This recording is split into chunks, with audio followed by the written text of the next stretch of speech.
అండి, welcome back to my channel. Full నీరసంగా ఉన్నా. నేను ఇప్పుడే హాస్పిటల్ నుంచి అయితే వచ్చామన్నమాట.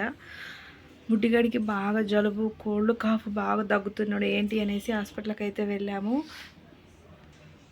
హాస్పిటల్ నుంచి అయితే వచ్చాము. మేడం అయితే చూసారు అనమాట. మేడం వెళ్ళగానే ఏమన్నారంటే కొంచెం గురుగురులు ఆడుతుండు, బాగా అడ్మిట్ చేయాలన్నారు.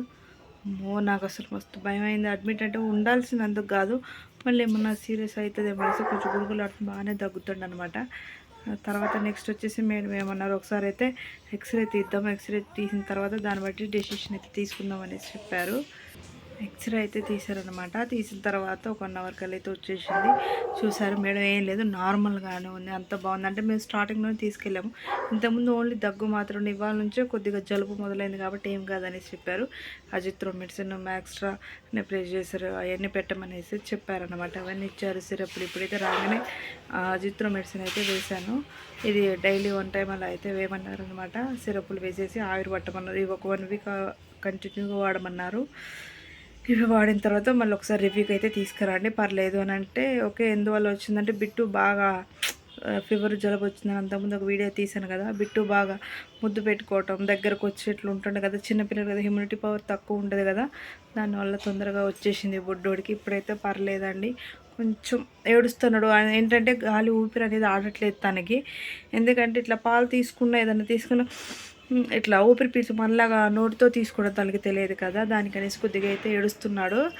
ఓకే, ఇప్పుడైతే పర్లేదు. కొంచెం సిరప్ వేసిన తర్వాత ఇప్పుడైతే నెబులైజర్ వేయాలి. పడుకున్నప్పుడే పెట్టాలి. తను తెరుచున్నాడు అనుకో, కళ్ళు అసలు పెట్టించుకోవట్లేదు, ఊపిరి తీసుకోవటం తెలియక ఏడుస్తున్నాడు బాగా. ఒకటి పోగానే ఒకటి వస్తుంది. ఇక సంతోషం, బాధ అన్నీ ఉంటాయి కాబట్టి అవన్నీ ఓర్చుకోవాలి. చూడండి బుడ్డిగాడిని, బాగా ఫుల్ జలుబు అనమాట. జలుబు, దగ్గు కదా, ఊపిరి కూడా ఎక్కువ తీసుకోలేకపోతున్నాడు.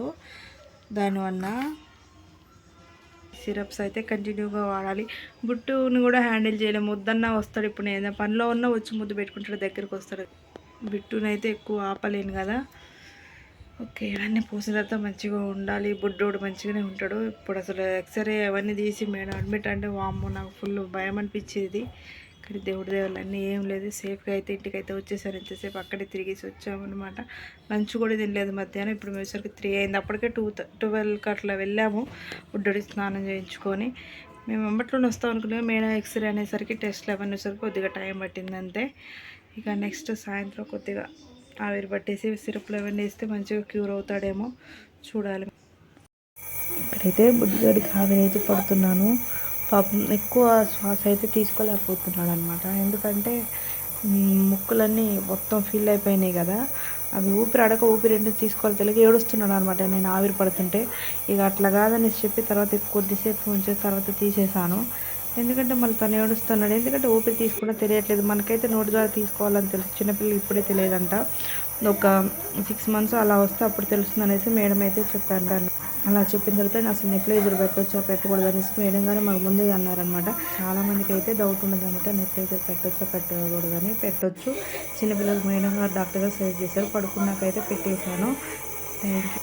తప్పకుండా మీరు కూడా డాక్టర్ గారిని అడిగిన తర్వాత మాత్రం మీరు కూడా అవుతున్నా సరే అడిగిన తర్వాత, ముందు బాగా దగ్గు వస్తుంది అనేసి డాక్టర్ గారు ఫోన్ చేస్తే ఒకసారి అయితే ఆవిరి పట్టేసి చూడండి, తగ్గకపోతే నెక్స్ట్ డే రామని చెప్పారు. నైట్ కొంచెం తగ్గింది లేదని ఎందుకైనా మంచిగా అనేసి నేను కూడా హాస్పిటల్ అయితే కొద్దిగా గురుగురులు ఆడుతున్నాడు. తర్వాత కొంచెం ఫ్రీ అయిపోయింది అనమాట. పర్లేదు, ఇప్పుడు బాగానే ఉన్నాడు.